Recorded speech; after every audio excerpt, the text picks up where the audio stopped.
नमस्कार, स्वागत है आपका कमोडिटी 360 में। मैं हूं मनीषा गुप्ता। और अगर भावों की बात करें एग्रीकल्चर प्राइसेस में, तो यहां पर गिरावट हमने अंतर्राष्ट्रीय बाजारों में आते हुए देखी है। जहां तक भारतीय बाजारों की बात है, काफी हद तक प्राइसेस यहां पर भी अंडर कंट्रोल हैं। जिस तरह से सरकार का यहां पर रवैया रहा है, काफी सारे मेजर्स रहे हैं। फ्राइडे को ही सरकार की तरफ से हमने एक नया डायरेक्टिव आता हुआ देखा कि चावल के जो भी स्टेक होल्डर्स हैं, चाहे वो होलसेलर्स हैं, रिटेलर हैं या बड़ी रिटेल चेन्स हैं, सभी को 9 फरवरी तक अपनी जो स्टॉक है, जो वो होल्डिंग है, वो यहाँ पर डिक्लेयर करनी होगी। साथ ही ऑफ कोर्स हमने बाकी कमोडिटीज के भी अगर यहाँ पर आप भाव देखें तो चावल ही नहीं, चीनी को लेकर भी सरकार की नजर यहाँ पर है। जनवरी में जो रिव्यू होने वाला था भावों को लेकर या फिर एथेनॉल डाइवर्जन को लेकर, वो भी यहाँ पर अभी तक नहीं हुआ है। तो क्लियरली इन्फ्लेशन के सामने अभी भी यहाँ पर काफी चौकन्नी नजर सरकार की तरफ से। हमारे साथ महाराष्ट्र एग्रीकल्चर प्राइस कमीशन के चेयरमैन पाशा पटेल अब जुड़े हैं। पाशा जी नमस्कार, बहुत शुक्रिया साथ जुड़ने के लिए। आपके साथ बैम्बू पर तो बात होती ही है, लेकिन बाकी कमोडिटीज में भी यहाँ पर अच्छी खासी सरकार की पकड़ है और बाजार मानता है कि अगर ये ना हो तो भाव यहाँ से काफी ऊपर कारोबार करते हुए नजर आए। अब जिस तरह की फसल हमने महाराष्ट्र में यहाँ पर रबी की आते हुए देखी है, थोड़ी स्लो है। चाहे वो हम गन्ने की बात करें, जहाँ पर ऑफ कोर्स महाराष्ट्र में एक्सपेक्टेशन से बेहतर है, लेकिन काफ़ी सारी दूसरी चीज़ों में अभी भी यहाँ पर दिक्कतें हैं। Overall agri as a subject आप कैसे देखते हैं? बजट से आपकी क्या एक्सपेक्टेशंस थी, क्या वो पूरी हुई? एंड महाराष्ट्र में इस वक्त क्या हाल है? देखिए मनीषा जी, ये सारी चीजें जो खेती का प्रोडक्शन है, अब पूरे का पूरा ग्लोबल वार्मिंग से जुड़ा हुआ है। तो अगले साल में अगर समझो बारिश कम होने वाली है, तो अगले साल जिस चीज को हम फेस करना चाहते हैं सरकार, वो चीज आज से ही आहिस्ता कदम सरकार उठाना शुरू कर रही है। इसके बारे में सारे डिसीजन हो गए, लेकिन ये सारे डिसीजन होते हुए दूसरी एक बात वो सरकार को सोचना जरूरी है। वो ये है, खाने वाला भी खुश रहे और खिलाने वाला भी खुश रहे। और खाने वाला खिलाने वाला अगर खुश अगर रहना है, तो अब बाजार में जो प्रॉब्लम है, पहली एक बात हमने जो देखी है कि इस बार बजट में प्राइम मिनिस्टर मोदी जी ने कहा है कि ऑयलसीड के बारे में हम अब स्वयंपूर्ण होना चाहते हैं। तो ये बहुत अच्छा कदम है सरकार का कि हम एक चीज में पीछे है, ऑयलसीड में और पल्सेस में, और दोनों चीज में अगर हम स्वयंपूर्ण होना चाहते हैं, तो मैं तो सरकार का अभिनंदन करता हूं कि सरकार की सोच भी अच्छी है, सरकार का पहल भी अच्छा है। लेकिन इसके साथ में और एक चीज जोड़ना जरूरी है, वो ये है कि एमएसपी के नीचे अब सरसों हो या सोयाबीन हो, सरसों एमएसपी के नीचे चल रहे हैं। बाजार में 4,4200 भाव है सोयाबीन का और एमएसपी 4,600 है। तो ये चीज को देखते हैं, बढ़ाना है तो एमएसपी के ऊपर ही सारी चीजें बिकना चाहिए। और इसके लिए आज एक नई अच्छी चीज सामने आई है, वो ये है कि अगर हम अभी ऑयल सीड पे ऑयल पे हम इंपोर्ट ड्यूटी वेजिटेबल ऑयल पे हम इंपोर्ट ड्यूटी नहीं लगा सकते कुछ कारण की वजह से। एक बात है। दूसरी बात है कि एक बात ऐसी आ रही है कि किसानों को हेक्टर पे कुछ मदद देनी चाहिए, वो भी ये नहीं है। और न क्विंटल के ऊपर पैसे दे दिया जाए, ये भी व्यवहार्यता पूर्वक नहीं दिख रहा है। तो फिर स्वर्ण मध्य क्या है? तो स्वर्ण मध्य ये है कि एक चीज इंडस्ट्री से भी सामने आई बात और किसानों के साथ में भी बात है। मुझे भी ये चीज लग रही है कि डी ऑयल केक जो हम एक्सपोर्ट करते हैं, वो डी ऑयल एक्सपोर्ट करने के लिए अगर हम उसको एक्सपोर्ट इंसेंटिव अगर देंगे, तो मुझे लगता है कि ऑयल सीड के सारे रेट एमएसपी के ऊपर, और किसान भी खुश रहेगा, इंडस्ट्री भी खुश रहेगी और खाने वाला भी खुश रहेगा। ये सारे चीजों को स्वर्ण मध्य अगर जोड़ना है, तो मुझे लगता है ये जो नई डिमांड आ रही है, इसके बारे में सरकार को सोचना है। और मैं अभी हमारे महाराष्ट्र के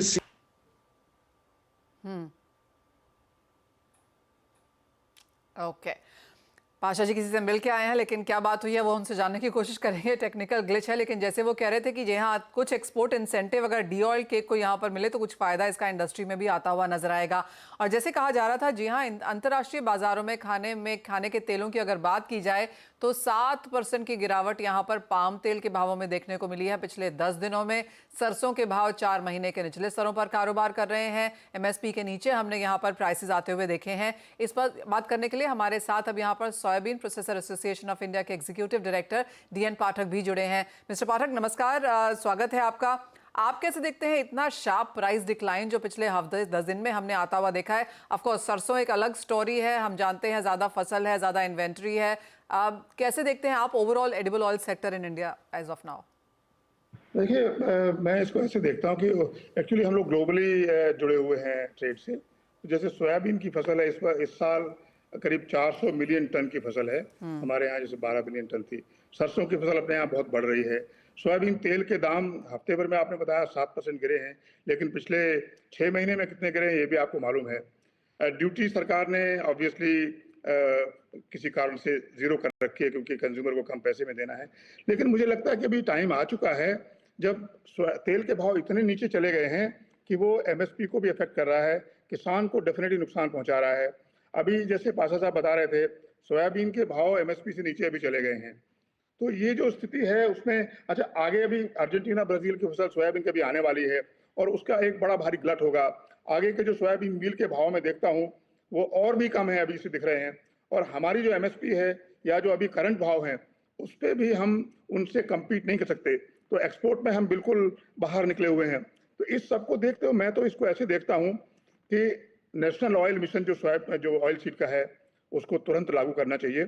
इस बजट में हम लोग उम्मीद कर रहे थे कि वो लागू होगा, कुछ पैसे उसमें दिए जाएंगे। और जो ड्यूटी का स्ट्रक्चर है उसको सीरियसली देखने की जरूरत है। अगर सरकार को कंज्यूमर की चिंता है, जो कि हमें भी है, तो एक प्राइस बैंड फिक्स कर दें कि इस प्राइस से नीचे अगर तेल कंज्यूमर को मिलेगा तो हम ड्यूटी बढ़ा देंगे, और अगर ऊंचे भाव में मिलेगा तो ड्यूटी घटा देंगे। ये एक ऐसा मैट्रिक्स है जो कि बड़े आसानी से बनाया जा सकता है, इस पे काम किया जा सकता है। हमने भी सरकार से प्रार्थना की है कि इस पे कुछ काम किया जाए। इंसेंटिव का जहां तक सवाल है, मुझे नहीं लगता कि जिस तरह के भाव का डिफरेंस है सरकार उतना इंसेंटिव दे सकती है, लेकिन कुछ ऐसी चीजें हैं जो सरकार कर सकती है। एक है जैसे हमारा ब्रांड इंडिया सोयाबीन मील है जो कि टोटली नॉन जीएम है। इस पे हमको 50, 60, $70 मिल सकते हैं अगर इसकी अच्छी तरह मार्केटिंग की जाए जापान में, पार्टिकुलरली यूरोप में। दूसरे, हमारा फ्रेट कॉस्ट बहुत ज़्यादा है, हमारी लॉजिस्टिक कॉस्ट जो पोर्ट पे है वो बहुत ज़्यादा है। इन सबको मिला के अगर काम किया जाए तो हम एक्सपोर्ट भी कर सकते हैं। तो मुझे ऐसा लगता है कि ये ऐसा टाइम है, इस पे ऑयल सीड मिशन पे और इन सब चीज़ों पे इकट्ठे अभी तुरंत काम करने की ज़रूरत है। काफ़ी सारे स्टेप्स लिए जा सकते हैं। मिस्टर पाठक, जैसे आपने कहा काफ़ी सारी चीज़ें यहाँ पर की जा सकती हैं और सरकार लगातार एज ऑफ नाउ जिस पर फोकस कर रही है वो ये है कि किसानों को दाम मिले और कंज्यूमर्स बहुत ज़्यादा दाम ना दें। इसके बीच में इंडस्ट्री अपने आप को कैसे पाती है? इंडस्ट्री बीच में फंसी हुई है। समस्या है कि हमारी जैसे सोयाबीन की क्रॉप है, इंडस्ट्रियल क्रॉप है। हमको सोयाबीन खरीद के मील बेचना है और ऑयल बेचना है। अब जब दाम बहुत नीचे चले जाते हैं तो किसान को हम भाव नहीं दे पाते सोयाबीन का, तो किसान की समस्या जो कि हम भी समझते हैं। और अगर भाव बहुत नीचे चले गए तो किसान सोयाबीन उगाएगा नहीं, तो हमें अगले साल उससे अगले साल सोयाबीन नहीं मिलेगा। दाम जब बहुत ऊपर चले जाते हैं तो पोल्ट्री इंडस्ट्री की समस्या है कि उनको मील खरीदने में समस्या आती है। तो हम लोग तो बीच में हैं कहीं पे, और इसीलिए मैं बोल रहा हूँ कि बीच का एक रास्ता यही है, एक वाजिब दाम फिक्स करके सोयाबीन के भाव या जो भी ऑयल सीड हैं उनके भाव फिक्स करके एक ड्यूटी एक ऐसी चीज है जिस पर अपना कंट्रोल है जो हम कर सकते हैं। बाकी ऑयल सीड डेवलपमेंट के लिए जितना काम करना है वो ऑब्वियसली अभी नहीं हो पा रहा है। सबसे बड़ा जो मुद्दा है और जो सब चीजों को सॉल्व कर सकता है वो यही है कि हमारे सोयाबीन की प्रोडक्टिविटी जो अभी 1100 किलो है उसको 1500 किलो का टारगेट करें अगले 3 साल में, और अगले 5 साल में 20 क्विंटल का टारगेट करें, जो कि डुएबल है, हो सकता है। महाराष्ट्र में ऊपर थोड़ी ज्यादा है, मध्य प्रदेश में थोड़ी कम है। तो ये सब करने लायक चीजें हैं, सिर्फ काम करने की जरूरत है। इसमें कुछ पैसा लगाया जाए, सरकार और इंडस्ट्री साथ में मिलकर काम करें। इंडस्ट्री को भी चाहिए कि अपने अपने एरिया में सोयाबीन डेवलपमेंट के लिए, ऑयल सीड डेवलपमेंट के लिए कुछ काम करें। थोड़ा पैसा लगा के बड़ा काम हो सकता है। अभी तो एक्शन की जरूरत है मनीषा जी। एब्सोल्युटली। पाशा जी, जैसे मिस्टर पाठक भी कह रहे हैं यहाँ पर कि ऑयल सीड मिशन यहाँ पर काफ़ी बेहतरीन कदम था, लेकिन एलोकेशंस हमने फंड की यहाँ पर आते हुए नहीं देखी, जो शायद जुलाई के बाद ही आएंगी, तो तब तक तो ये काम होना मुश्किल है। कैसे देखते हैं? एक तो आप ये, और दूसरा ये जहाँ तक ड्यूटी की बात है, और जैसे मिस्टर पाठक ने कहा कि वो एक स्टेप है जो यहाँ पर हम हटा सकते हैं, और काफ़ी समय से काफ़ी इंडस्ट्रीज़ ने, स्पेशली एडिबल ऑयल इंडस्ट्री की ये मांग रही है कि ड्यूटी डायनेमिक हो, एक जगह आके इस तरह से अटका ना दी जाए जिससे इंडस्ट्री का नुकसान होता है। देखिए, ये इस समय हमको बहुत अलग तरीके से सोचने का समय है। अब हर बार एक ही रास्ते से हम जा सकते हैं ऐसा नहीं है। हर बार अलग-अलग रास्ते से जाना पड़ेगा। पहले हम इम्पोर्ट ड्यूटी बढ़ा के किसानों को ज़्यादा भाव देने का काम किए थे, लेकिन इस बार जैसा पाठक जी ने अभी बताया तो प्रोडक्टिविटी का भी मसला है। दूसरी बात ऐसी है कि मनीषा जी, और एक चीज़ मेरे समझ में आई है कि वो ये है कि 10 स्टेट में ऑयल सीड का प्रोडक्शन होता है और ये 10 स्टेट जो ऑयल सीड का एमएसपी का रिकमेंडेशन भारत सरकार की तरफ जो करते हैं, सीएसीपी भारत सरकार की तरफ, उसमें इतना बड़ा अंतर है। जैसा कि आप मानो कि लास्ट ईयर मध्य प्रदेश की सरकार ने केंद्र सरकार को 4,600 रुपए एमएसपी मांगा था, महाराष्ट्र ने 6,786 रुपए मांगा था और कर्नाटक ने 10,184 रुपए मांगा था। 3 स्टेट लगे हुए हैं और 5,500 रुपए मांगने में डिफरेंस है। रेट 4200 है और डिफरेंस 6,000 रुपए है। कहीं ना कहीं इस चीज पे भारत सरकार में जो सीएचपी में बैठे हुए लोग हैं, इतना डिफरेंस क्यों है, इसको सोचना चाहिए। और मैं महाराष्ट्र की बात अगर करूं तो मुंबई में हम जल्द ही देश के 10 राज्य में जो ऑयल सीड के एमएसपी मांगते हैं, इतना डिफरेंस क्यों है? 4,500 से 10,100 तक इतना जो डिफरेंस है रिकमेंडेशन में, ये डिफरेंस क्यों है, ये भी हमको सोचना पड़ेगा। और ये डिफरेंस किस लिए है, क्यों है?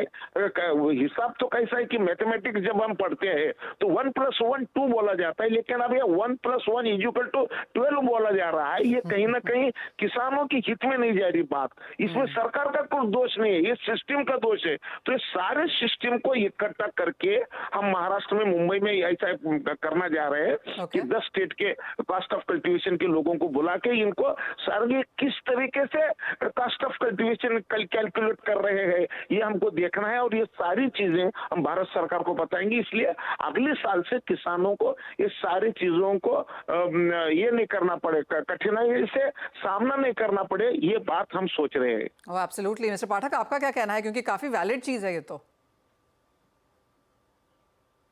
जैसे पाशा साहब ने बिल्कुल सही बोला कि अगर मध्य प्रदेश गवर्नमेंट कहती है कि 4600 रुपये दाम होना चाहिए और मध्य प्रदेश में प्रोडक्टिविटी कम है, महाराष्ट्र का दाम 6,000 कुछ निकल के आता है, कर्नाटक का 10,000 आता है, तो कहीं पे गणना में गलती है। 1 + 1 तो 2 ही होता है, तो हमें लगता है हम 1 + 1 नहीं कर पा रहे हैं, कहीं पे फिगर गलत आ रही है, डेटा गलत है।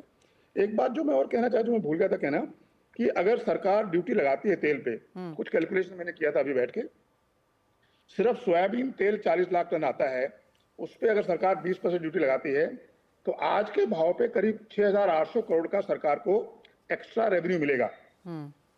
इसी 40 लाख टन सोयाबीन खरीदी पे अगर सरकार 5,000 रुपए टन का भावांतर देती है, प्राइस डिफरेंस पेमेंट सिस्टम जो कि ऑलरेडी सरकार का है बना हुआ, तो करीब 2,200 करोड़ रुपए जाता है। तो ये देखिए, और इससे इतना फायदा होगा, किसान को सही दाम मिल जाएगा, इंडस्ट्री को सही दाम पे माल मिल जाएगा, पोल्ट्री भी खुश, हम भी खुश, सब लोग खुश, और एक्सपोर्ट भी हो पाएगा फिर सरकार से बिना बहुत सारे इंसेंटिव मांगे बिना। तो ये एक ऐसा सजेशन है जो हमने दिया है, अभी सीएसीपी की मीटिंग में भी ये सजेशन दिया था, वो शायद एक्टिवली अंडर कंसिडरेशन है। ऑलराइट। आप दोनों से ये एक सवाल, लेकिन और पाठक जी, आपको लगता है कि इवन एज आप लोग ये मीटिंग्स करेंगे और तैयारी यहाँ पर जारी रहेगी बाजार में, लेकिन आपको लगता है इलेक्शन से पहले, जुलाई अगस्त से पहले कुछ बहुत यहाँ पर किया जाना है, ऐसा लगता है? मुझे नहीं लगता कि ड्यूटी फ्रंट पे कुछ भी होने की उम्मीद मुझे तो नहीं दिखती है, क्योंकि सरकार में जितने लोगों से हम बात करते हैं हर एक लेवल पे, वहाँ अभी यही सुनने को मिलता है कि देखिए there are consideration, geo political consideration है, पॉलिटिकल कंसिडरेशन है। और हमको अगर सरकार की तरफ जाके देखें तो लगता है कि उनकी बात भी अपनी जगह पे सही है। उनको सिर्फ हम तो सिर्फ इंडस्ट्री की बात करते हैं या सिर्फ किसान की बात करते हैं, सरकार को इंडस्ट्री, किसान, दुनिया, देश, लड़ाई, इजराइल, यूक्रेन सब देखना पड़ता है। तो सरकार की अपनी मजबूरियां हैं और इलेक्शन भी लड़ना ही लड़ना है और फिर जीतना भी है। तो मेरा लगता है जुलाई की बात को देखेंगे। ऑलराइट पाशा जी, आपको क्या लगता है कि काफी सारे कंसिडरेशंस हैं, काफी सारे सजेशंस हैं, काम भी बहुत कुछ हो रहा है, लेकिन इसमें समय लगेगा? समय तो लगेगा, लेकिन अब सलाइन देने की जरूरत है। पेशेंट आईसीयू में है, इसलिए इसको सलाइन देने की जरूरत है। और ये एमएसपी के नीचे जो माल बिक रहा है ना, इसको आज ये प्रोडक्टिविटी से रिलेटेड नहीं है, एमएसपी बढ़ाने से रिलेटेड नहीं है। आज अर्जेंट, आज का आज क्या हो सकता है, इसका बहुत ये है। तो आज मैं सीएचईपी का महाराष्ट्र का चेयरमैन बोल के आज ही मैं हमारे महाराष्ट्र के सीएम एकनाथ शिंदे साहब को और हमारे डीसीएम देवेंद्र फडणवीस साहब को, दोनों को मिलके इस चीज में बोलते 4,082 रुपए हमारे पास सोयाबीन बिक रहा है। ये बहुत ही चिंताजनक विषय, और इस विषय पे मार्ग निकालने के लिए आदरणीय अमित भाई शाह, केंद्रीय गृह मंत्री, और हमारे वाणिज्य मंत्री पीयूष गोयल साहब को पत्र व्यवहार करने की आवश्यकता है। और आज ही मैं हमारे नेताओं को, 2-3 नेताओं को और हमारे कृषि मंत्री को भी मैं आज मिलने वाला हूँ और इनको सबको रिक्वेस्ट करने वाला हूँ। आप तो एक तो विनती कीजिए, अब यह सबके सब मिलके एक बार जाके हम दिल्ली में जाके मिलेंगे और ये किसानों का जो संकट आया वो संकट हल करने में हम हमारी प्राथमिकता देंगे, ऐसा मुझे लगता है। और मुझे विश्वास ये है कि महाराष्ट्र की सरकार इस पीछे नहीं रहेगी। सारे देश में पहली बार ये विषय केंद्र सरकार के कान पे डालने का काम महाराष्ट्र की सरकार करेगी, ऐसा मुझे लगता है मनीषा जी। बहुत बढ़िया चीज़ है अगर ऐसे आप कर रहे हैं, और क्लियरली फिर इंतजार करने की ज़रूरत नहीं है। एक काम है जो साथ साथ चलते रह सकता है और काफ़ी अर्जेंट भी है। जैसे आपने कहा, एडिबल ऑयल में अगर हम सेल्फ सफिशिएंसी की बात यहाँ पर कर रहे हैं और भाव अगर एमएसपी के नीचे हैं तो क्लियरली एक दिक्कत है, वो प्रोडक्टिविटी के तौर से भी और प्रोडक्शन के तौर से भी। तो अगर उसे उठाया जा रहा है तो बहुत ही कंग्रेचुलेशन वाली बात है। बहुत शुक्रिया पाशा जी, मिस्टर पाठक, आपका भी साथ जोड़ने के लिए और बहुत ही इंपॉर्टेंट वहाँ पर चर्चा हमारे दर्शकों के समर्थ रखने के लिए। इसी के साथ एक ब्रेक ले रुकेंगे, जब लौटेंगे तो जोड़ेंगे एंजल वन के प्रथमेश माल्या और एसएमसी ग्लोबल सिक्योरिटीज की वंदना भारती को हमारे साथ। का स्वागत है आपका। वंदना, अच्छी खासी एग्री कॉन्वर्सेशन हमने यहाँ पर करी है, लेकिन जहाँ तक ट्रेडिंग स्ट्रैटेजीज की बात है वो कहाँ देखती हैं आप? मनीषा, बेयरिश प्रेशर है यहाँ पे और मुझे लग रहा है कि कैस्टर में भी ये और फॉल आ सकता है। मेरे ख्याल से 5650 के करीब कैस्टर को सेल करना चाहिए। 5600 का यहाँ पे टारगेट होगा, स्टॉप लॉस लगाना होगा करीब करीब यहाँ पे 5675 का। दूसरी कमोडिटी ग्वार काउंटर है, वहां पे भी हम लोगों ने लगातार ऊपरी साइड से प्रॉफिट बुकिंग आता हुआ देखा है। तो ग्वार सीट में भी मुझे लग रहा है यहाँ पे 5285 के करीब यहाँ पे सेलिंग करना चाहिए। 5225 का टारगेट होगा, तो स्टॉप लॉस यहाँ पे लगाना होगा 5310 का। ऑलराइट, प्रेशर यहाँ पर एग्री कमोडिटीज़ में बरकरार रह सकता है। हमने लिस्टेड, नॉट लिस्टेड सभी एग्रीकल्चर कमोडिटीज़ में यहाँ पर गिरावट आते हुए देखी है। आप कैसे देखते हैं प्रथमेश? आपके बाजार में भी कोई बहुत ज़्यादा सपोर्ट नहीं है, पिछला हफ्ता मुनाफा वसूली वाला रहा और आज यहाँ पर गिरावट बरकरार। मेरे ख्याल से क्रूड ऑयल में मोमेंटम है और यहाँ पे अपॉर्चुनिटीज दिखाई दे रही है सेल साइड में। क्रूड में आपको फरवरी वायदा 6020 के आसपास बेचना चाहिए, 6100 का स्टॉप लगाना चाहिए और नीचे में टारगेट 540 के रखनी चाहिए। सिमिलरली नेचुरल गैस में अपॉर्चुनिटीज काफी अच्छी है, 178 पे फरवरी वायदा सेल करना चाहिए, 185 का स्टॉप लगाना चाहिए, नीचे में टारगेट 163 के रखनी चाहिए। ऑलराइट, तो मुनाफा वसूली यहाँ पर जारी रह सकती है और एनर्जी पैक में कुछ और गिरावट की एक्सपेक्टेशंस वहाँ। बहुत शुक्रिया आप दोनों का ही साथ देने के लिए और वो तमाम स्ट्रैटेजीज के लिए भी। एक ब्रेक के लिए रुकेंगे, जब लौटेंगे तो लेकर आएंगे आवाज समाचार।